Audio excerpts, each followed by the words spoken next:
Estamos de volta, TV Blog do Gesso, Óbidos, entrevistando o historiador jurutiense, não é santareno nem obidense, Elcio Amaral, mas conhece como poucos tanto a história de Óbidos como a história aqui de Santarém. Enfim, é um estudioso, é um pesquisador voraz da história da Amazônia. Tá? Elcio, a Óbidos, com tanto destaque nos vários ciclos econômicos da Amazônia, por que ela não aguentou, não continuou sendo destaque a questão econômica, tanto quanto Santarém é hoje? César, eu também já tive uma preocupação de avaliar isso aí. Eu acho que um dos fatos interessantes é que Óbidos se preocupou, as pessoas que participavam da economia de Óbidos naquela altura, só se preocupavam de uma maneira muito local, a preocupação comercial, e não se preocuparam em desenvolver o povo num todo. Enquanto Santarém, principalmente depois da chegada dos confederados em 1867, Santarém se desenvolveu de uma forma cultural e industrial, a informação foi muito maior. E Óbidos, como todas as cidades amazônicas ribeirinhas, Óbidos ficou isolado, como Santarém ficou isolado, certo? Enquanto Santarém se preocupou, nós fomos ver a idade dos nossos estabelecimentos educacionais em Santarém, eles são muito mais velhos que Óbidos e conseguiram se desenvolver. Óbidos teve muita coisa para se desenvolver mais rápido do que Santarém. Mesmo porque, por exemplo, em 1909, quando foi feita a reforma, a modernização do forte, né?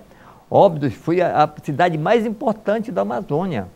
Mais importante da Amazônia, a única cidade que tinha luz elétrica, que tinha água encanada. Santarém só teve água encanada em 1948, pô. Tu acha então que esse investimento por parte dos comerciantes, das pessoas que ganhavam dinheiro, não fizeram investimento na educação, não melhora a educação, isso vai provocar um atraso lá na frente na questão cultural, na questão econômica? Com toda certeza. Diferente de Santarém. Santarém, hoje nós estamos apostando. Eu gostaria de ainda permanecer nesse plano de vida daqui a 30 anos para ver o que vai acontecer em Santarém. Santarém está hoje no nível de cidade universitária. Certo. Todas as cidades, todos os povos que se desenvolveram no mundo, principalmente no pós-guerra, apostaram na educação, na tecnologia, na ciência. Está visto aí o Japão, a Coreia e todo, principalmente do eixo asiático. E nós não vamos ser diferentes. Santarém hoje está com 42% da população estudando. É uma cidade universitária com toda certeza. E Óbidos não teve esse cuidado. O que acontecia? As pessoas que tinham recurso mandavam o filho estudar fora, mas não voltava, não regressava. Nós temos muitos filhos de Óbidos. Para você ter uma ideia, os que foram serviram o exército depois de 1909, eu já cataloguei 5 generais. E só um deles voltou para a região, que foi prefeito de Juruti, que é o general Abas Arruda. Eles eram 13 irmãos, todos 3 generais. Teve mais um Baima, o Raimundo Baima, e teve mais um de Oriximiná, que era o Elvésio Guerreiro. Todos sentaram praça como soldado em Óbidos, mas que não voltaram mais. Então esse fato aí é interessante, que as pessoas que conseguiram se desenvolver intelectualmente não voltaram para ajudar, o que não está acontecendo em Santarém. Em Santarém, na década de 50, começou a haver um retorno daqueles que tinham conhecimento. E começou a ajudar, naturalmente, a cidade.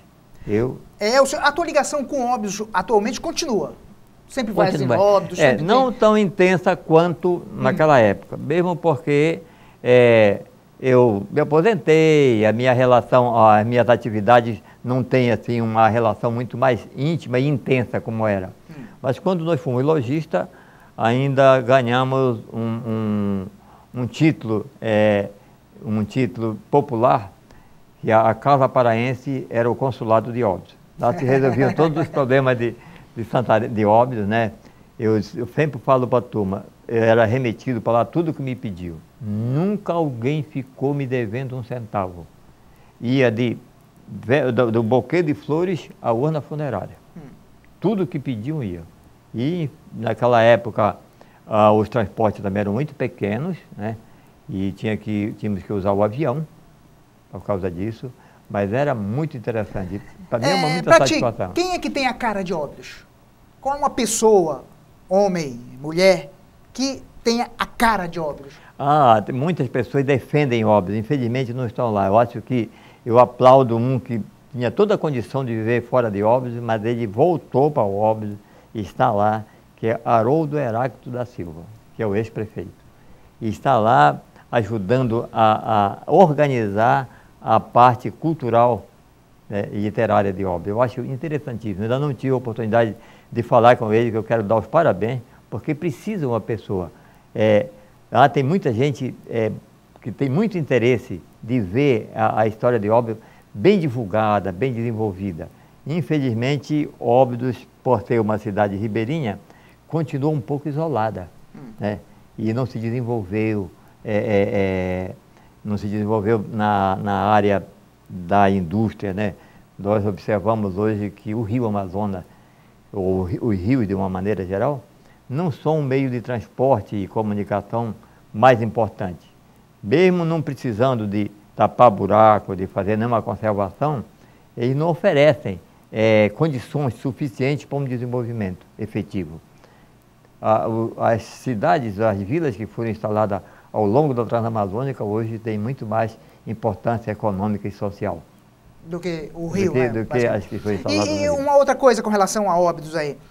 Eu acho que de alguma maneira tu já me respondeste essa pergunta, mas eu vou insistir se é realmente essa tua resposta. Eu digo assim, nos últimos anos, na história recente de Óbidos, qual foi um prefeito que foi decisivo para o desenvolvimento, para a economia, para a cultura obidense? Olha, quando eu cheguei em 1950, era prefeito lá, Dr. Raimundo da Costa Chaves. Era um médico que fez algumas políticas públicas muito interessantes para a cidade, se preocupou com a educação. Falando em educação, quem mais se preocupou até o momento, quem mais tem se preocupado com a educação dos obidenses daquela região, chama-se o clero. Tanto que eles hoje retornaram à direção do Colégio São José, a eles, o que eu aplaudo muito, porque eles se preocupavam tanto com a saúde, eles foram dirigentes do hospital, que é a Santa Casa de Misericórdia de Óbidos de 1905 a 1895, e com a educação. A educação dada pelo clero. Quando o Dom Floriano voltou para lá, que instalou a prelazia de Óbidos, a região toda se beneficiou das atividades, da dinâmica de Dom Floriano.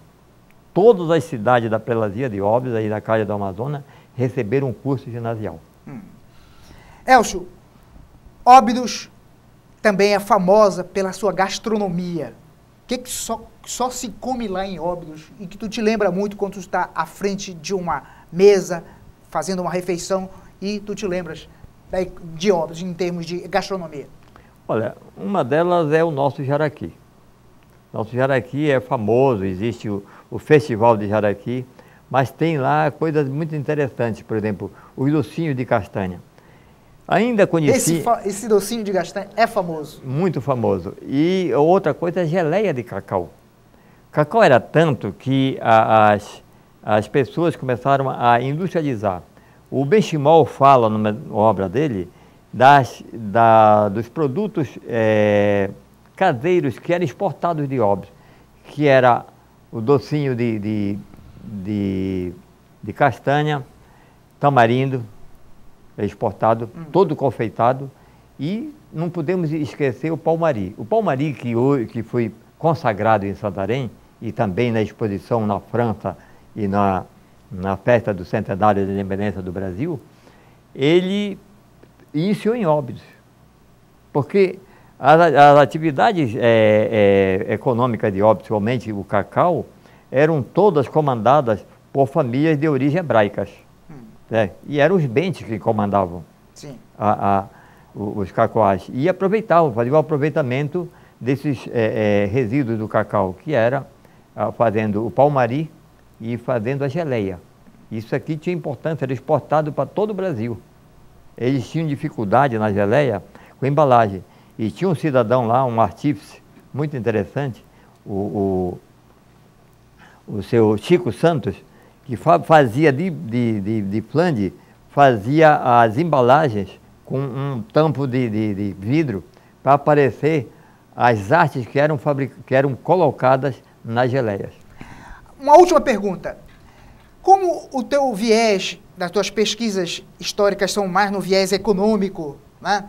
Principalmente nesse viés econômico, tu gosta muito, eu tenho visto nos teus artigos, tu gosta sempre de falar da economia do município, da economia da Amazônia, de uma maneira geral, sempre fazendo uma conexão com a economia mundial, né? Se Óbidos tivesse que erguer um busto para homenagear uma grande figura nesse ramo da economia, para quem que tu achas que deveria se fazer esse busto em Óbidos? Do que eu conheci, eu tenho respeito por muitas pessoas que foram decisivas naquele momento em que eu cheguei em Óbidos, na preservação do desenvolvimento de Óbidos. Infelizmente, eles só podiam operar o comércio porque não tinha forma de operar outra coisa, de fazer a industrialização primária. Um deles que eu gostaria de lembrar era Abrão F. Chocron, um dos homens que Óbidos deve muito. Abrão F. Chocron foi o primeiro representante do Banco do Brasil em Óbidos. Era um homem de um conhecimento, de uma boa vontade e de uma seriedade que poucos do que eu conheci tiveram. Uma dedicação, um homem calmo, mas que tinha um amor muito grande por Óbidos. Só não faleceu lá porque foi se tratar em Belém e faleceu em Belém. Mas era um homem que eu, até hoje, tenho em Abrão F. Chocron uma das pessoas exemplares do meu tempo. Ok. Elcio Amaral, muito obrigado pela tua participação. Essa foi uma verdadeira aula de história para nós todos aqui, para você, telespectador. Espero que tenha sido esse bate-papo, essa entrevista com o historiador Elcio Amaral. Eu gostaria apenas de dizer aos meus amigos de Óbidos que a saudade é muito grande. Nós continuamos aqui gostando de Óbidos. Infelizmente, a passagem dos anos não nos elimina, mas vão nos subtraindo as condições de estarmos cada vez sempre mais presentes. Mas eu lembro de todos e estou sempre à disposição e digo para vocês que todos nós, não só eu, mas todos meus irmãos, referenciamos Óbidos como a nossa terra. Quem quiser ver isso, pode chegar em São Paulo, na Universidade de São Paulo, e ver que o meu irmão Podaliro Amaral de Souza, que já foi pró-reitor da Universidade de São Paulo, reverencia a cidade como se fosse uma best-seller da história da Amazônia. Ok, muito obrigado você pela audiência, muito obrigado você pelas sugestões e continuem mandando as sugestões pelo SMS, pelo WhatsApp. Na próxima terça-feira, aqui na Sentinela TV, nós teremos um novo e renovado encontro com o TV Blog do Geso Óbidos. Até lá!